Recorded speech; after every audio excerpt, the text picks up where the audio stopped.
Hello friends, ಇವತ್ತಿನ recipe simple ಆಗಿ ಮಾಡುವಂತಹ ಒಂದು ಪೈನಾಪಲ್ ಪುಡ್ಡಿಂಗ್. ಇದನ್ನು ಕಡಿಮೆ ಸಾಮಗ್ರಿಗಳೊಂದಿಗೆ ಮನೆಯಲ್ಲೇ ರೆಡಿ ಮಾಡ್ಕೊಳ್ಬೋದು. ಇದನ್ನು ಮಾಡೋದಕ್ಕೆ ತುಂಬ ಈಸಿ, ಹಾಗೆ ತುಂಬ ಟೇಸ್ಟಿನೂ ಆಗಿರುತ್ತೆ. ಮನೆಯಲ್ಲೇ ಮಾಡಿರೋದ್ರಿಂದ ತುಂಬ ಹೆಲ್ದಿನೂ ಆಗಿರುತ್ತೆ. ಹಾಗಾದರೆ ಯಾವ ರೀತಿ ಮಾಡೋದು, ಏನೆಲ್ಲ ಸಾಮಗ್ರಿಗಳು ಬೇಕು ಅನ್ನೋದನ್ನು ನೋಡ್ಕೊಳ್ಳೋಣ.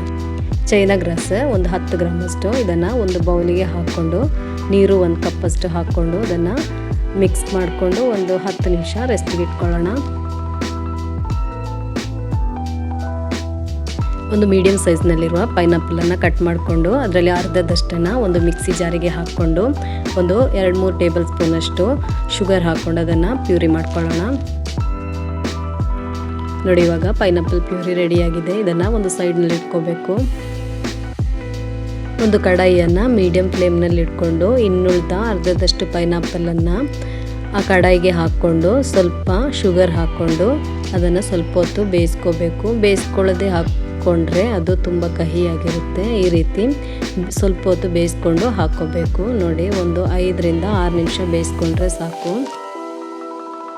ನೋಡಿ, ಇವಾಗ ಇದು ರೆಡಿಯಾಗಿದೆ. ಇದನ್ನು ಫ್ಲೇಮ್ ಆಫ್ ಮಾಡಿಕೊಂಡು ಒಂದು ಪ್ಲೇಟಿಗೆ ಹಾಕ್ಕೊಳ್ಳೋಣ.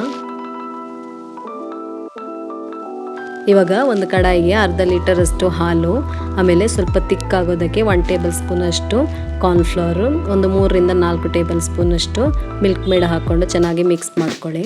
ಚೆನ್ನಾಗಿ ಮಿಕ್ಸ್ ಆದ ನಂತರ ಇದನ್ನು ಮೀಡಿಯಮ್ ಟು ಲೋ ಫ್ಲೇಮ್ನಲ್ಲಿ ಇಟ್ಕೊಂಡು ಚೆನ್ನಾಗಿ ಕುದಿಸ್ಕೋಬೇಕು. ಕುದಿಸ್ಕೊಳ್ಳುವಾಗ ನಾವು ಕೈ ಬಿಡದೆ ಮಿಕ್ಸ್ ಮಾಡ್ಕೊಳ್ತಾನೆ ಕುದಿಸ್ಕೋಬೇಕು, ಇಲ್ಲಾಂದರೆ ತಳ ಹಿಡಿದು ಬಿಡುತ್ತೆ. ಇವಾಗ ನಾವು ರೆಡಿ ಮಾಡಿಟ್ಕೊಂಡಂತಹ ಚೈನಾ ಗ್ರಾಸ್ ಇದೆಯಲ್ಲ, ಅದರಿಂದ ಒಂದು 4ರಿಂದ 5 ಟೇಬಲ್ ಸ್ಪೂನಷ್ಟು ಹಾಕ್ಕೊಂಡು ಇದನ್ನು ಕೂಡ ಚೆನ್ನಾಗಿ ಮಿಕ್ಸ್ ಮಾಡ್ಕೊಳ್ಳಿ. ನೋಡಿ, ಇವಾಗ ಚೆನ್ನಾಗಿ ಕುದಿ ಬರ್ತಾ ಇದೆ. ಇಷ್ಟು ಕುದಿ ಬಂದರೆ ಸಾಕು. ಇವಾಗ ಫ್ಲೇಮನ್ನು ಆಫ್ ಮಾಡ್ಕೊಳ್ಳೋಣ.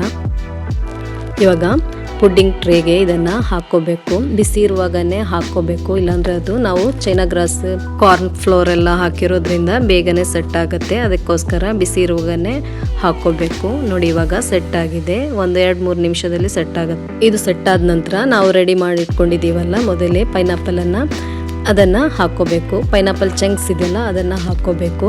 ಈ ರೀತಿಯಾದ ಈಸಿ ರೆಸಿಪೀಸ್ಗಳಿಗೆ ನಮ್ಮ ಚಾನಲನ್ನು ಸಬ್ಸ್ಕ್ರೈಬ್ ಮಾಡೋದನ್ನು ಮರಿಬೇಡಿ. ಹಾಗೆ ವಿಡಿಯೋ ಇಷ್ಟವಾಗೋದಾದರೆ ಒಂದು ಲೈಕ್ ಕೊಟ್ಟು ಸಪೋರ್ಟ್ ಮಾಡಿ. ಫ್ರೆಂಡ್ಸ್, ಫ್ಯಾಮಿಲಿಗಳಿಗೆ ಶೇರ್ ಮಾಡ್ಕೊಳ್ಳಿ. ಇವಾಗ ಇದನ್ನು ಒಂದು 10 ನಿಮಿಷ ಫ್ರಿಜ್ಜಲ್ಲಿ ಇಟ್ಕೊಳ್ಳೋಣ. ಇವಾಗ ಒಂದು ಕಡಾಯಿಯನ್ನು ಮೀಡಿಯಂ ಫ್ಲೇಮ್ನಲ್ಲಿ ಇಟ್ಕೊಂಡು ನಾವು ರೆಡಿ ಮಾಡಿಟ್ಕೊಂಡಂತಹ ಪೈನಾಪಲ್ ಪ್ಯೂರಿ ಇದೆಯಲ್ಲ ಅದನ್ನು ಹಾಕ್ಕೊಂಡು ಸ್ವಲ್ಪ ಹೊತ್ತು ಕುದಿಸ್ಕೋಬೇಕು. ಇದನ್ನು ಚೆನ್ನಾಗಿ ಮಿಕ್ಸ್ ಮಾಡ್ಕೊಳ್ತಾ ಕುದಿಸ್ಕೋಬೇಕು. ಚೆನ್ನಾಗಿ ಒಂದು ಕುದಿ ಬಂದ ನಂತರ ನಾವು ರೆಡಿ ಮಾಡಿಟ್ಕೊಂಡಂತಹ ಚೈನಾ ಗ್ರಾಸ್ ಇದೆಯಲ್ಲ ಅದನ್ನು ಇದಕ್ಕೆ ಹಾಕ್ಕೊಂಡು ಮೆಲ್ಟ್ ಮಾಡ್ಕೊಳ್ಳೋಣ. ನೋಡಿ, ಇವಾಗ ಚೈನಾ ಗ್ರಾಸ್ ಎಲ್ಲ ಚೆನ್ನಾಗಿ ಮೆಲ್ಟ್ ಆಗಿದೆ. ಚೆನ್ನಾಗಿ ಮೆಲ್ಟ್ ಆಗಿ ರೆಡಿಯಾಗಿದೆ ಇದು. ಇವಾಗ ಫ್ಲೇಮನ್ನು ಆಫ್ ಮಾಡ್ಕೊಳ್ಳೋಣ. ಇವಾಗ ಇದು ಕೂಡ ಸೆಟ್ ಆಗಿದೆ. ಇವಾಗ ಸ್ವಲ್ಪ ಬಿಸಿ ಇರುವಾಗ, ತುಂಬ ಬಿಸಿ ಇರಬಾರ್ದು, ಸ್ವಲ್ಪ ಬಿಸಿ ಇರುವಾಗ ಇದರ ಮೇಲೆ ಇದನ್ನು ಪೋರ್ ಮಾಡ್ಕೋಬೇಕು. ಅದು ಜೆಲ್ಲಿ ಥರ ಸೆಟ್ ಆಗುತ್ತೆ. ಅದರ ಮೇಲೆ ತುಂಬ ಚೆನ್ನಾಗಿ ಕಾಣುತ್ತೆ. ನೋಡೋದಕ್ಕೆ ಟೇಸ್ಟೂ ಹಾಗೆ ತುಂಬ ಚೆನ್ನಾಗಿರುತ್ತೆ. ಇವಾಗ ಇದನ್ನು ಒಂದು 30 ಮಿನಿಟ್ಸ್ ಫ್ರಿಜ್ಜಲ್ಲಿ ಇಟ್ಕೊಂಡು ಚಿಲ್ ಮಾಡಿಕೊಂಡು ಸರ್ವ್ ಮಾಡ್ಕೋಬೇಕು. ಇವಾಗ ನೋಡಿ, 30 ಮಿನಿಟ್ಸ್ ನಂತರ ನಮ್ಮ ಪೈನಾಪಲ್ ಪುಡ್ಡಿಂಗ್ ರೆಡಿಯಾಗಿದೆ. ಇವಾಗ ಸರ್ವ್ ಮಾಡ್ಕೊಳ್ಬೋದು. ನೋಡಿದ್ರಲ್ಲ ಎಷ್ಟು ಈಸಿಯಾಗಿ ಮಾಡ್ಕೊಳ್ಬೋದು ಅನ್ನೋದನ್ನು. ನೀವು ಒಮ್ಮೆ ಟ್ರೈ ಮಾಡಿ ನೋಡಿ. ನಿಮ್ಮ ಅಭಿಪ್ರಾಯವನ್ನು ಕಮೆಂಟ್ ಮೂಲಕ ತಿಳಿಸಿ. ಹಾಗಾದರೆ ಮುಂದಿನ ವಿಡಿಯೋದಲ್ಲಿ ಸಿಗೋಣ.